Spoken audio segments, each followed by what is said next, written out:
Hello, college football fans. Welcome to episode 29 of College Football Throwdown. I'm your co-host, Alex Schmitz, and with me today is my dad, Peter Schmitz. Good evening, college football fans. All right. Hello, everybody. This is a College Football Throwdown. This is a college football podcast by college football fans for college football fans. This is a father-son duo podcast. In case you haven't been listening to us before, we're approaching our 30th episode. You know, kind of a cool landmark there. Woohoo! I know, right? And we're here today. We'll be talking about the games of Week 12 of college football, as well as the upcoming games of Week 13, you know, the last games of the regular season, and as well as the new playoff rankings. So there's a lot on the docket for today. That's right. But before we dive into that, we're going to do, as is our tradition, crack a cold beverage, and it's my turn this week, so here it is.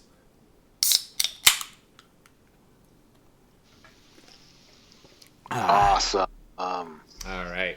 Cool.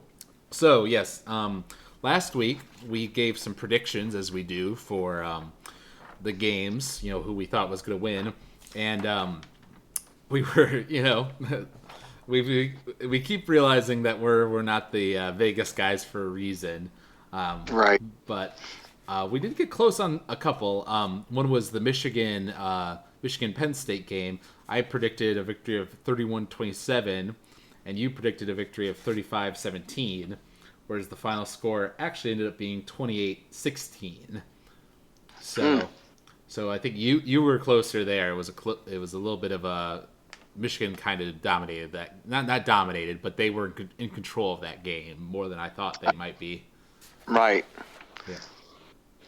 And then the obvious one, of course, you know, Michigan State, Ohio State.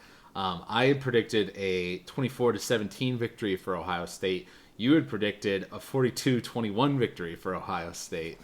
I did. I will admit to being wrong on that one. Yeah.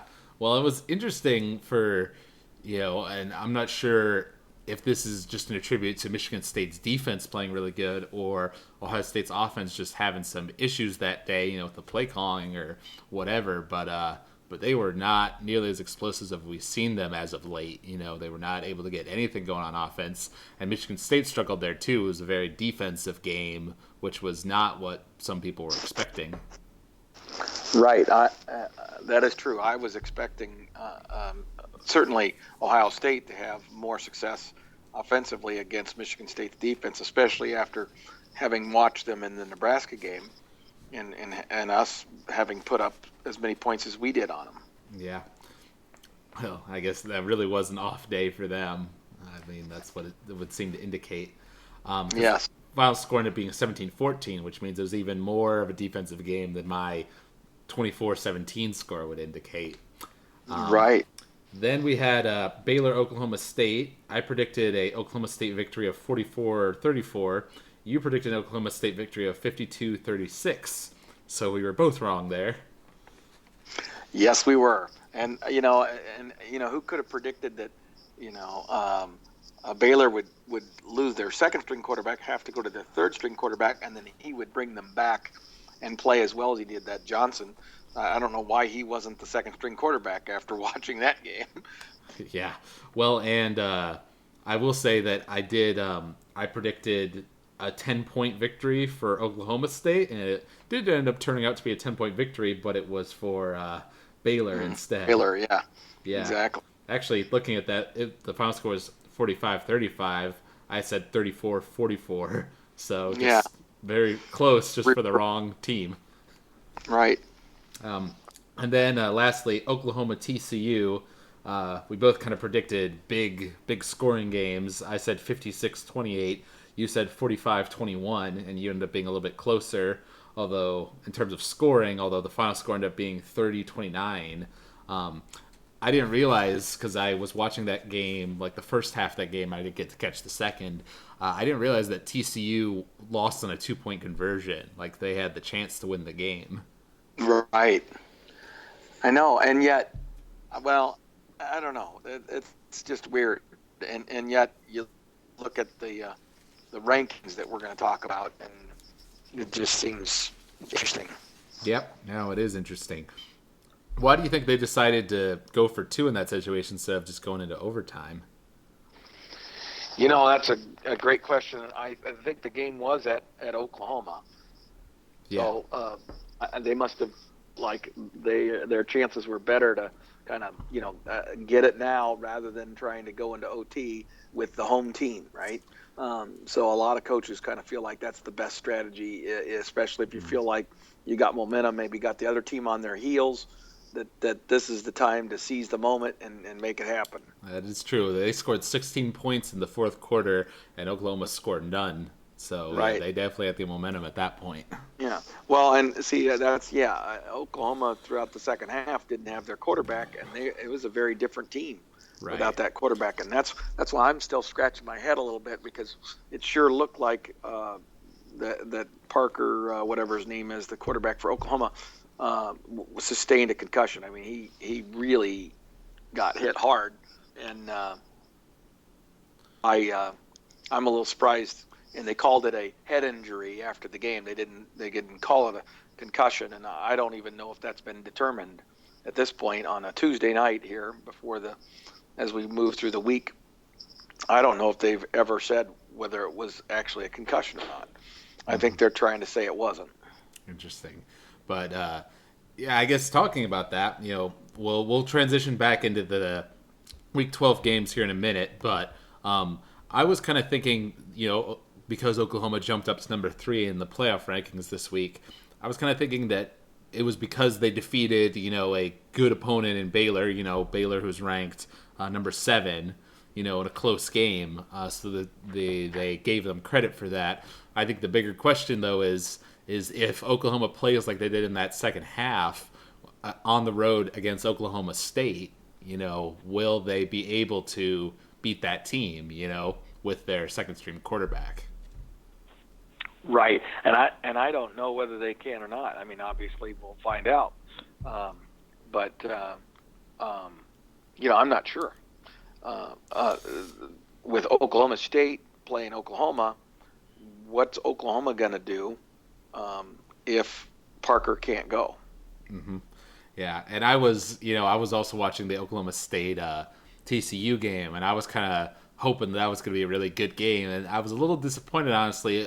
Oklahoma State's offense, I've watched it throughout the first half and do a little bit into the third quarter. Oklahoma State's offense really struggled to get anything going, and their defense they looked like Nebraska's secondary early in the season. They let some plays just go wide open. Right. Uh, Well, and see, that's why I have a hard time viewing Oklahoma State as a legitimate team when I see them give up the kind of numbers that they give up. Now, Oklahoma at times has looked dominant, but then at other times they've looked like a sieve too. So, and TCU, in my opinion, has shown itself to be, basically an average, a good, but certainly not great football team. And so, really, the only one that has looked dominant throughout the season, for the most part, um, was Baylor among those Big 12 teams. And yet, they're this team that struggled to beat Kansas State, and then got beat pretty soundly, frankly, by Oklahoma. Well, yeah, it is weird looking at that. Big 12, but we just talked about how, Michigan State, we scored Nebraska's offense, scored 40 points against them, and yet Ohio State's offense was only able to do 14, both away games, too. They didn't have the advantage of that Lansing environment. Uh, so you just can't explain it logically sometimes. That is true, and that's why they have to play the game. That's why you can't just play it on paper. Yeah, and I should say, throughout all these podcasts we've been doing, Oklahoma State has been the team. I said they were going to be the number one team in the Big 12, that they were going to, be in the contention for that playoff. And that was kind of my long shot amongst my initial picks because I knew that Oklahoma State wasn't that dominant, but I thought the fact that they played all their tough games at home would give them an advantage. But I kind of lost out on that this week. So it doesn't look like they're making it in at this point. Well, yeah, but we'll have to wait and see on that. Yeah, I mean, unless if Baylor and Oklahoma were to lose, so Oklahoma State were to beat Oklahoma, then That would be interesting because then they would be the highest ranked team in the Big 12 in that scenario. Right, exactly. And I can't claim to be an expert on all the tiebreakers and everything and how that would work out, but basically that's a big component, a big part of it when they had something like that. It eventually spirals down into a decision about who's ranked higher. It's true. All right, going back to the Week 12 games then for a second. There were, a good number of upsets. Some close games. Obviously, the Ohio State game being the biggest upset, and then some games where teams that you thought that were clearly the better team didn't play as good as you thought they would. The biggest example being Notre Dame. I was also watching part of that game, and they did not look like the number 4 team in the nation that night. That with 5 turnovers and more fumbles that they recovered, but still sloppy play all around on their part. Right. They did not look good or focused or anything. Now, to Boston College's credit, they have a very good defense, and they were extremely aggressive about trip the ball on almost every play. And obviously, it worked a lot. Yeah. And then another one, Florida with Florida Atlantic, they had to go into overtime to beat Florida Atlantic 2014. And as a result, I think Florida, let me see, they were ranked 8th last week, and now they've dropped down to 12th in the rankings. Yeah, I tell you, it's not enough to just win anymore. You can't just keep that W in front of you and say, well, that's all we needed to kind of stay in the mix. You have to play well and win. You have to look good doing it, basically. Yep, so we had that. We already talked a little bit about Michigan Penn State. That was a 28-16 victory for Michigan, solid victory. UCLA Utah, that's another surprising one. They upset them 17-9. So Utah's kind of been on a bit of a losing streak recently, and Ole Miss beating LSU, another big upset for them. Yep, and these late season swoons or changes, it kind of changes the momentum of some of these programs, including someone even as prominent as the LSU, as we've talked about, and as all over the media, of course, with Les Miles, job being discussed openly. Which you and I kind of discussed that a little bit on the phone. I understand why fans would be upset with a 3-game losing streak after they were looking so good. But at the same time, the guy's won you a national championship before and is, consistently had you as, a top tier team. Now, their argument, of course, would be that he's never been able to win the big one, which is kind of what our argument was with Bo Pelini as well, aside from and along with his attitude problems, with Nebraska. Exactly. Yep. And that's the thing is you start asking yourself what are you going to get that's better? And that's what's kind of holding them back is they're realizing with all the open jobs that exist already and the ones that could anticipate becoming open. This is not the year if you're an athletic director that you want to be trying to hire, a slam dunk home run coach. Mm-hmm. Yeah, I mean that is always a factor in it too. You have to look at the pool of available resources, as it were. So we had that as an upset. What else we got? I was watching a little bit of this game as well. I got to catch the end of it. North Carolina, Virginia Tech went into overtime. North Carolina ended up winning. They were expected to win, but it was kind of cool to see Virginia Tech come back there in the fourth quarter, which was this was the last home game for their legendary head coach, which was cool. Yep, that was cool, and it was neat that they carried him off even though they lost. Oh yeah. Well, I mean, the way they came back, I mean, it looked like they might be able to do it. They were, it was like a 4th down, when 4th and goal or something when North Carolina scored that score that tied the ball game, to put it into overtime. Was close. Right. And then one of the undefeateds got brought down. Houston lost to Connecticut 17-20. So, kind of. And now I believe Houston has to play on Friday. In fact, it's the game that leads up before the Nebraska-Iowa game. The noon game is Houston and Navy. Mm-hmm. And that should be a barn burner within that AAU conference. and really set up things. And frankly, there is still a very small possibility that that oh gosh, Navy could kind of make things interesting just because of their record. Yeah, I mean, Navy is ranked number 15 right now. So there's certainly a top tier team, uh, and I think that will be a good game. I mean, Houston lost against this team, Connecticut, but at the same time, I mean, they're a one loss team. They've won everything else, so I'm sure it'll be a hard fought game on both sides. Yeah, yeah, I'm expecting that a pretty good game. And then last couple, Northwestern beat Wisconsin 13-7. Very low scoring game in the Big Ten there. Yep, and a very controversial call on a punt return where no one can see the call, but it was called back, and so Wisconsin kind of got cheated out of a score. Oh, so it was a punt return for a touchdown. Yep. Oh, yeah, those are always tricky. And then you have It's tough. Temple beat Memphis 31-12. I And was a little surprised by that. I didn't think that was going to happen. I mean, I knew Temple had a good year and everything, but still, and they're 9-2. But I would have thought that Old Miss would have handled that one. Memphis. I mean Memphis, excuse me, not Old Miss, because Memphis beat Old Miss. That's right. I forgot about that. That was their big win earlier in the year. Yeah. Well, that makes because didn't Notre Dame beat Temple, right? That was one of their better wins. That's correct. Yep. Yeah, I saw somebody making a point of that. Like Notre Dame's best wins as of right now are like Temple and Navy, not Correct. USC or Texas. Tennessee. Right. Yeah. The other what you consider to be Power Five powers that they played. Right. But one of the other games I got to watch was the USC Oregon game. There were some California fans in the bar I was in, of course. So that was kind of interesting. They were in the game in the first half, but in the second, Oregon kind of pulled away, and their offense definitely showed some of that life that you know them for, which was kind of cool for me to see, just from the perspective that Scott Frost, their offensive coordinator, is of course a former Nebraska quarterback. So it's good to see him having some success.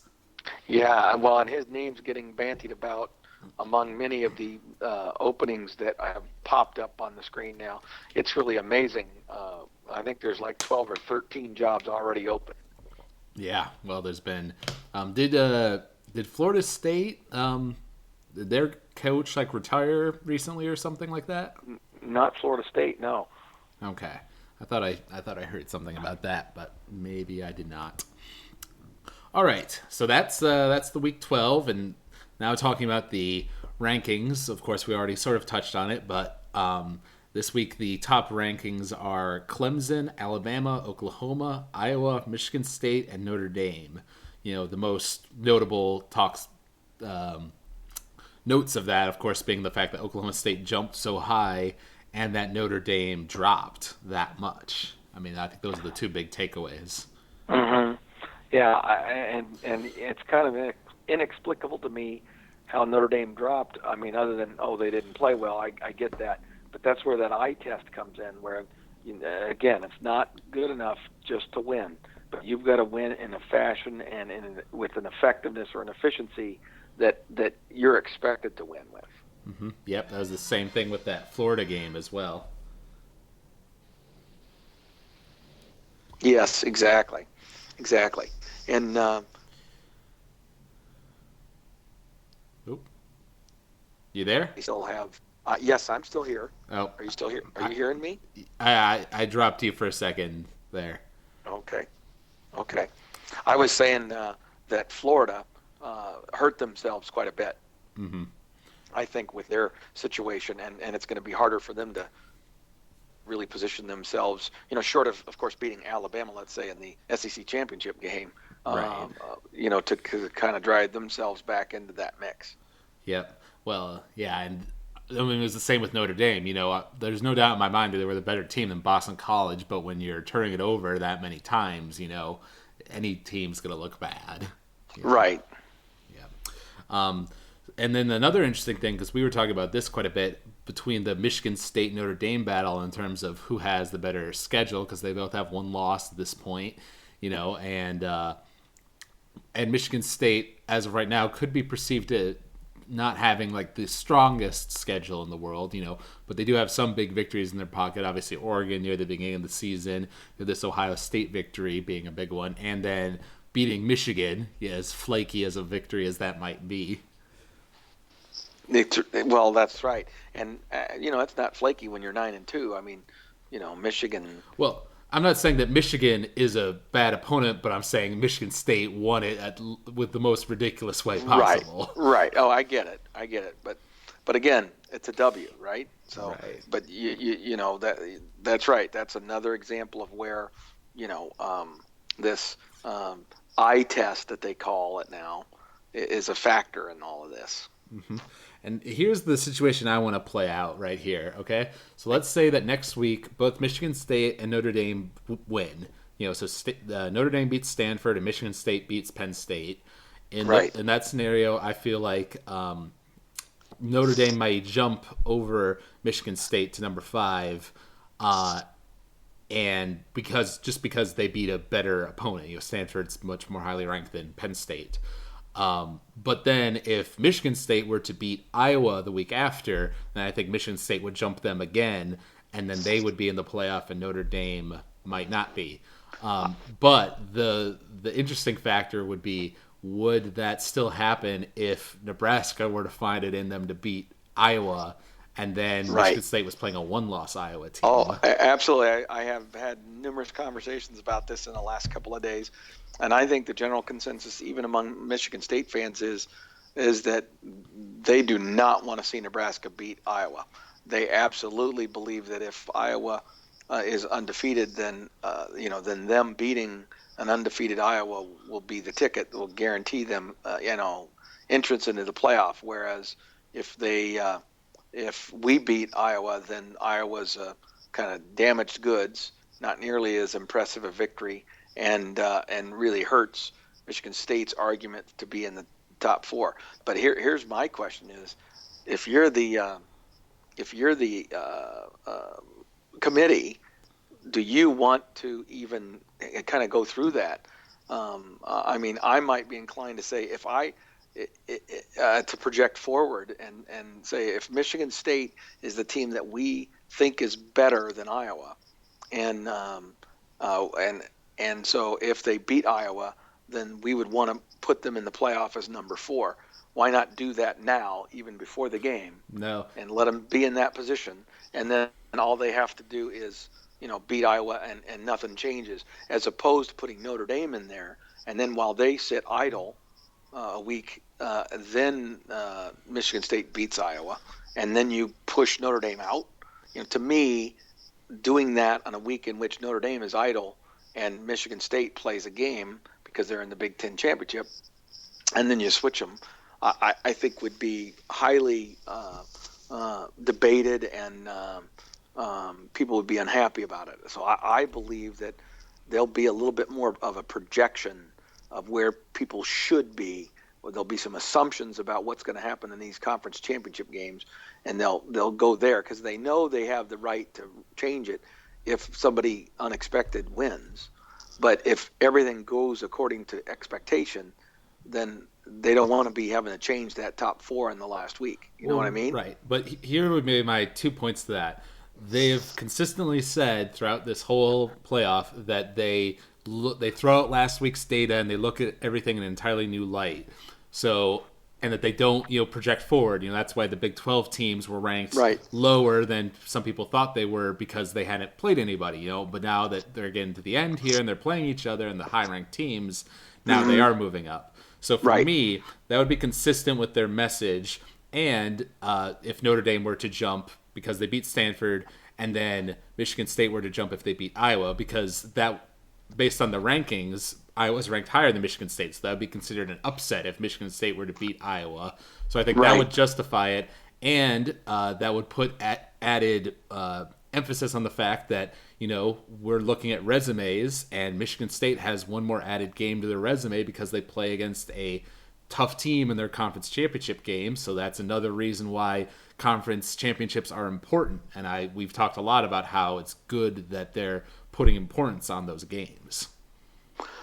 I 100% agree with everything you just said there, Alex. I mean, I'm on board with that logic. I'm just wondering what that committee is going to do, because it just sure seems like their path of least resistance. Can you? I mean, I just the name brand of Notre Dame getting pushed off of number 4 position during a week in which they don't play. I mean, just let that sink in. That Well, that to me would just cause a riot in Boston.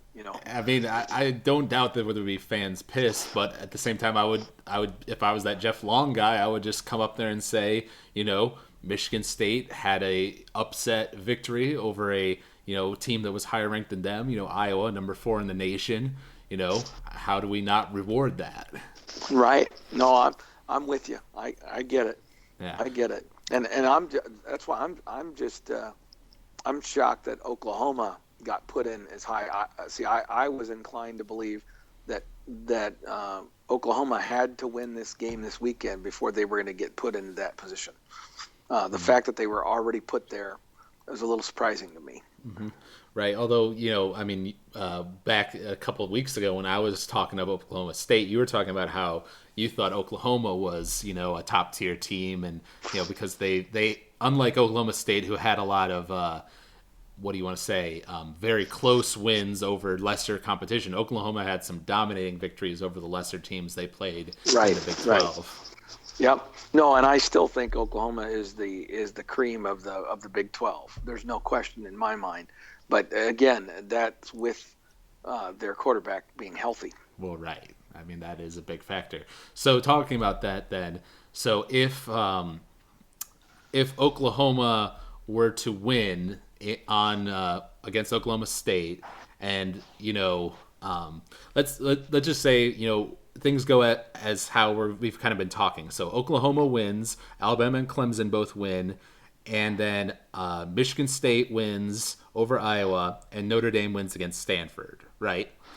So in that scenario, would it just kind of play out? I mean, based on the rankings right now, if we assume Michigan State would jump Iowa to that number 4 spot, and if they've jumped Notre Dame like I've been talking about, then our top 4 would be Clemson, Alabama, Oklahoma, Michigan State. Do you think that's how it would play out in that scenario? Based on where they're at now, I think the answer is yes. And so I'm not happy if I'm Notre Dame. No, yeah, definitely not. But I do think it is interesting. Yeah, I mean, I could see Oklahoma being ranked number 3, like you say, after this week, if they beat Oklahoma State, because then they'd have 3 big victories, one after the other against top tier opponents, right now. Mm-hmm. Yep, and so they've kind of hitched their wagon a little bit to OU more than I thought. Now, I agree with you. I mean, as they've demonstrated this week, they're not afraid to move somebody from 6-3 or 3-6 or whatever. So there's no concern on their part about jerking that around. It just make your life a little easier if you didn't do that. Right. Now here's another possibility for you. Let's say everything we just said plays out, except Oklahoma loses to Oklahoma State and Baylor beats TCU, who they play this week. So now they're the top ranked team in the conference. Mm-hmm. So does a 1-loss Baylor team jump over a Michigan State with 1 loss or a Notre Dame with 1 loss? Ask the question again. I guess I missed the question. Okay. If Oklahoma were to lose and Baylor were to win, and everything else plays out like we've been talking about, so basically it's between Baylor, Michigan State, and Notre Dame for those top spots. Then Baylor's out. Baylor's out. I think so. I don't think it's any question. And you know what that gets back to? Baylor's non-conference schedule. Mm-hmm. Baylor would have won 2 out of 3 in the round robin of the best teams in the Big 12. So they'd get a little credit for those couple of victories. But then it would fall back on the fact that they played no one else, in their non-conference season that would be considered a reasonably competitive opponent. So Baylor would lose out again. Mm-hmm. Right. So I think if you're the Big 12 committee, their what do you want to say? Their conference their conference. affiliation Yeah, or or conference championship. well, not that, just the conference, like board of directors or whatever. Oh, The okay. staff, they must be cheering pretty hard for Oklahoma to win this week.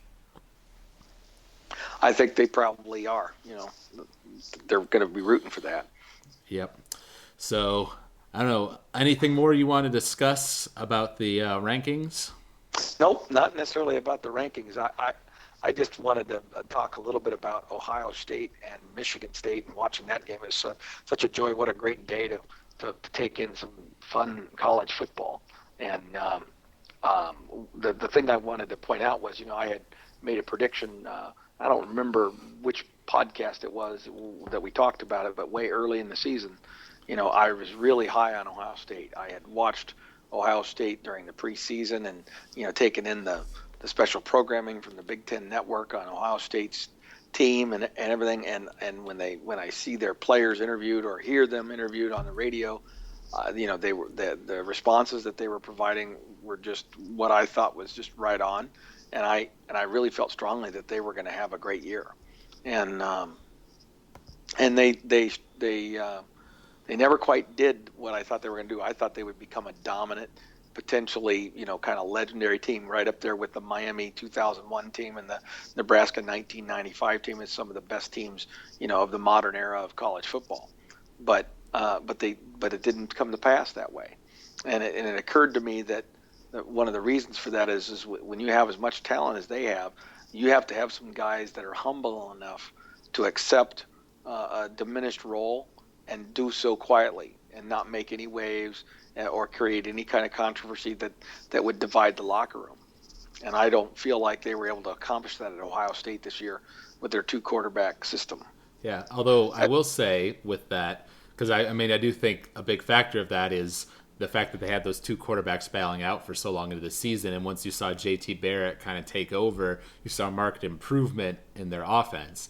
But I would like to praise Braxton Miller because before the season started, he ducked out of that battle and said, I'm just going to do my IBAC thing or whatever it is that he's doing, and he's been very successful at that, and I think that was a show of humility and doing what was best for the team rather than doing what was best for him personally.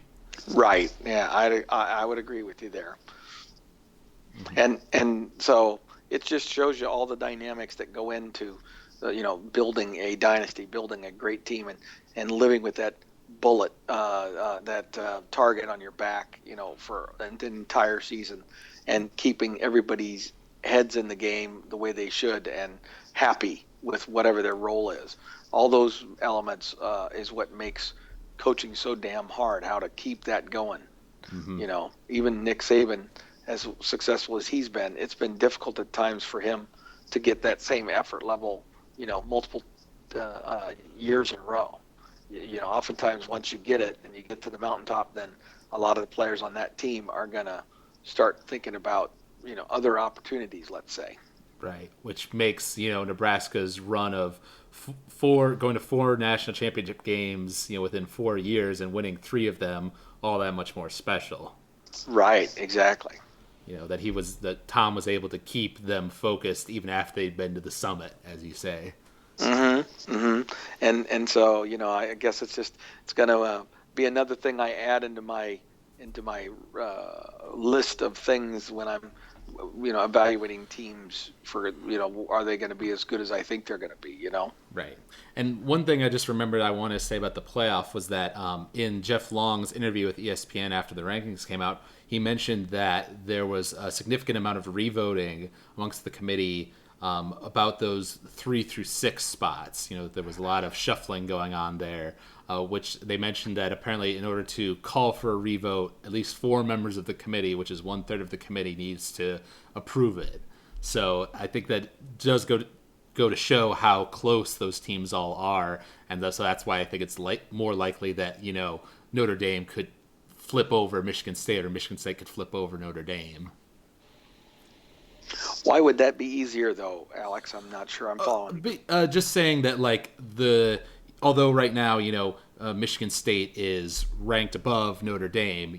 I think if Notre Dame does beat Stanford next week, especially if they beat them solidly, with a compelling victory, I think they'll make the jump over Michigan State. Even if Michigan State beats Penn State, if Michigan State were to lose to Penn State, they'd definitely drop out. But even if Michigan State beats Penn State strongly, if Notre Dame also beats Stanford strongly, I think they would jump up just because that's a more quality win under their program. But then Michigan State could jump over Notre Dame once again if they beat an undefeated Iowa. Yep, exactly, and that's why they need that undefeated Iowa. Right, which I think it would be crazy if Nebraska were to pull off the upset.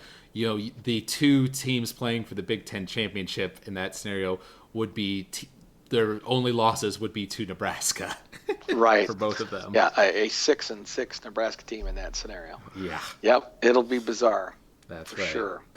Oh, and one other thing, I guess. Do we want to update our own personal rankings for our top sixes? Because both of us had Ohio State in our top sixes, and those are both gone, obviously. Sure, we could do that. You go ahead. Okay. I have something from last week's notes I've written down here: Alabama, Clemson, OSU, Notre Dame, Oklahoma, and Iowa. I'm not quite sure if that was my ranking or yours, but I'm going to assume that it's mine based off of last week's rankings. Although that might be you. I don't know. Oh, it might be me. What? Say that again. That ranking of Alabama, Clemson, Ohio State, Notre Dame, Oklahoma, and Iowa. Does that sound like what you would have said of last week's rankings? Yes. Okay. Yes. Okay. Because I think I kept mine the same. Yeah. Clemson, Alabama, Ohio State, Oklahoma State, Notre Dame, and Utah. I thought that Utah might squeeze their way into that number 6 spot as at the end of the season, if they were to win the Pac-12. But Utah's lost now, so that's definitely gone. And Ohio State is gone. So for me, I'm going to go ahead, based on what I've been saying, I'm going to say Clemson, Alabama, for sure. And then if I think Oklahoma wins against Oklahoma State. Although, now this does get interesting. If what I said happens and MSU beats undefeated Iowa, as well as beating Penn State, so then in that scenario, did they jump to number 3 and Oklahoma is number 4? Right. Is that what you're saying? Have you picked yours yet? Is that yours, or you're just kind of talking about theirs? I'm talking about mine in terms of if I should rank Oklahoma above or below MSU in that scenario. Right. Well, I'm a big believer that right now I would say MSU has a better resume than Oklahoma. That now next week. It might be a little more difficult because, as you pointed out, MSU's playing a Penn State team that's unranked, and OU's going to be playing in a rivalry game with a ranked Oklahoma State. Right. Yeah. I definitely think Oklahoma will be higher than them next week. But what I've been doing my rankings, I've been projecting in terms of who I think the last 6 are going to be. So I'm going to go ahead and say MSU number 3, Oklahoma number 4, and then I would leave Notre Dame number 5, and then as for number 6, I guess in that scenario, it could be Baylor maybe, a one-loss Baylor team, or either that or although Stanford would have lost to Notre Dame under that scenario, so based on where the rankings are right now, Baylor number 6. Okay. Well, I'm going to be, it's interesting. I noticed a few folks swapping Alabama and Clemson in the 1 and 2 spots, but I think that's kind of irrelevant. Wow. Alabama played against like Chattanooga State or something this week. Yeah. I don't think that counts. I agree.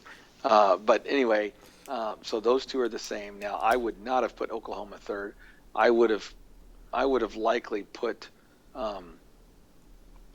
I'm going to say I would have put Michigan State 3rd, I apologize, Iowa 3rd, and then 4th would have been Notre Dame, and then 5th would have been Michigan State, and 6th would have been Oklahoma. Oklahoma.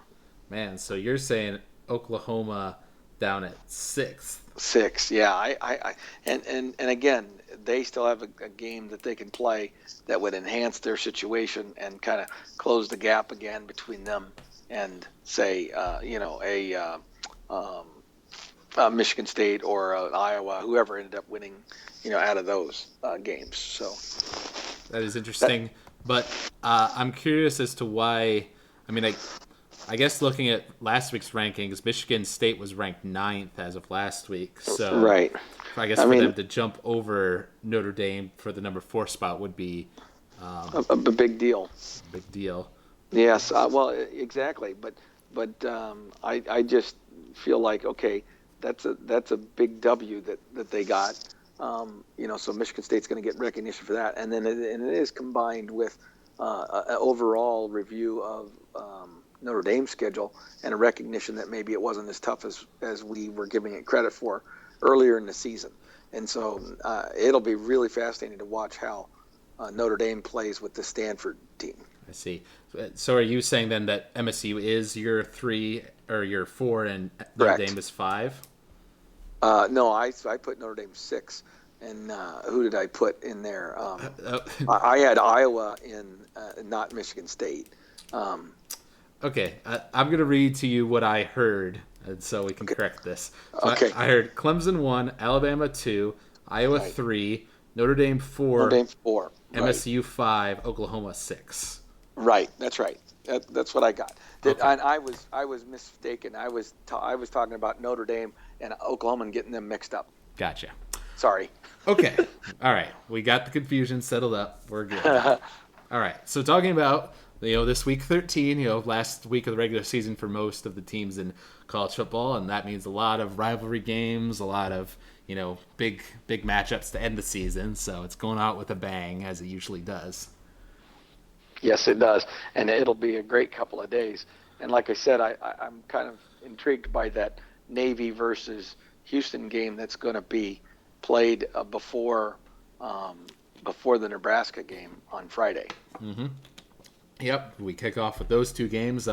We also have Baylor TCU, I think, is actually also on that Friday. I think you're right. I think it's an evening game. Yep. Yep. So we have that, and then Ohio State, Michigan, obviously the single biggest game in our corner of the globe, where I grew up.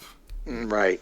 But then Notre Dame, Stanford, and USC, UCLA, and a lot of those types of things. Oh yeah, no, there's a lot of. I'm just saying, For us. to people in Traverse City, that is the game that everybody Yeah, watches. absolutely.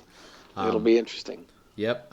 Yet, like you said, UCLA, USC, North Carolina playing NC State. Interesting. I believe if North Carolina wins that game, they basically clinch their section of the ACC and play against Clemson. Correct. In the title game. Correct. Yep. And then I know there's Alabama Auburn. I know you were talking about how Auburn obviously have been down this year, but I have a feeling that it might be closer than people expect, just because Alabama's lost there in the past. I guess. Right. Well, and it's a rivalry game that just a lot of times you got to throw out the records. A little bit like that.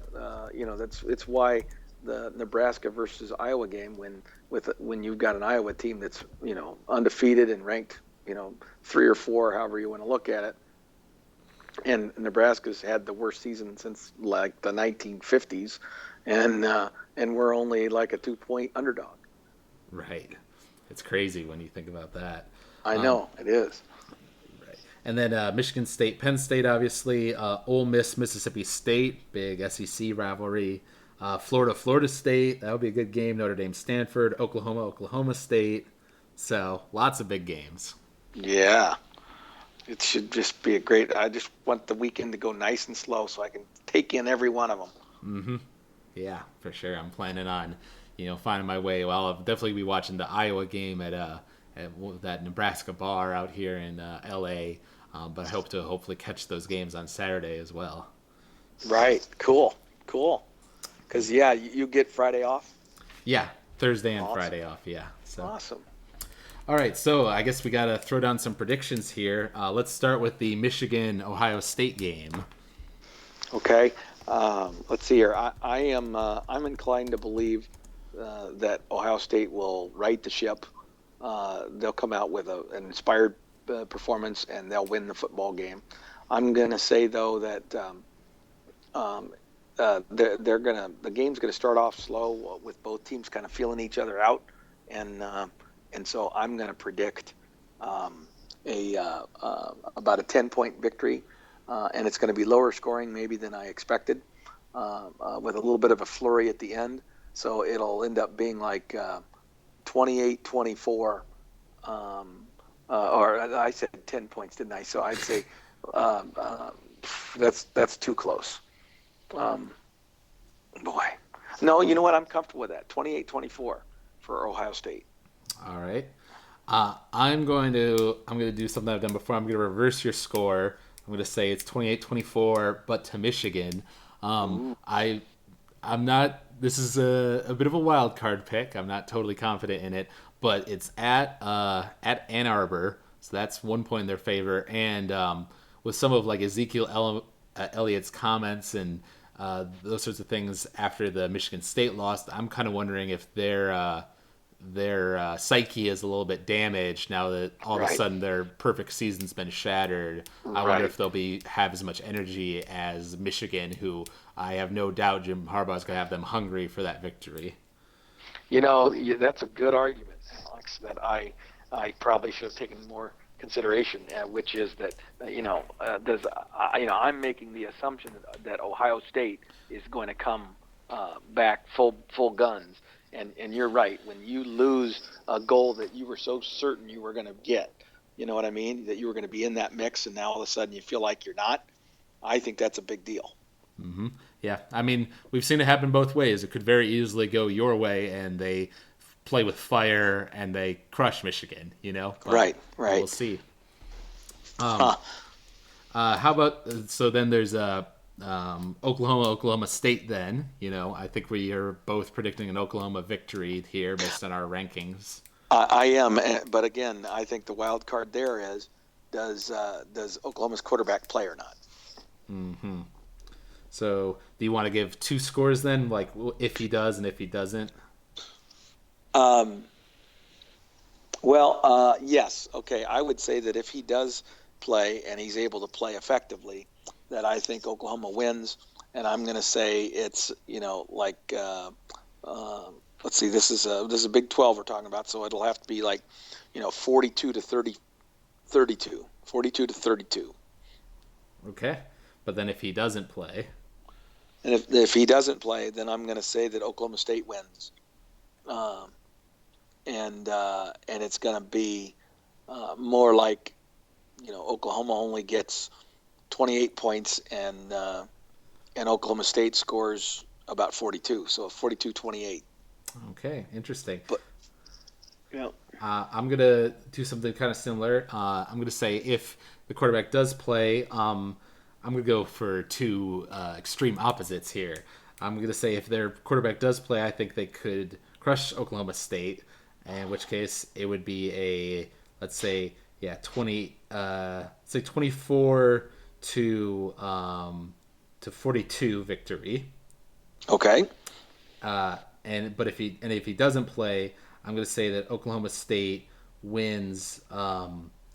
Let's say uh, 38-28. I'll go with that. okay. Yeah, so that's gonna be my We're things. sounding too similar. Hey, I just picked totally opposite from you for Ohio State, so I know. that's gonna be interesting.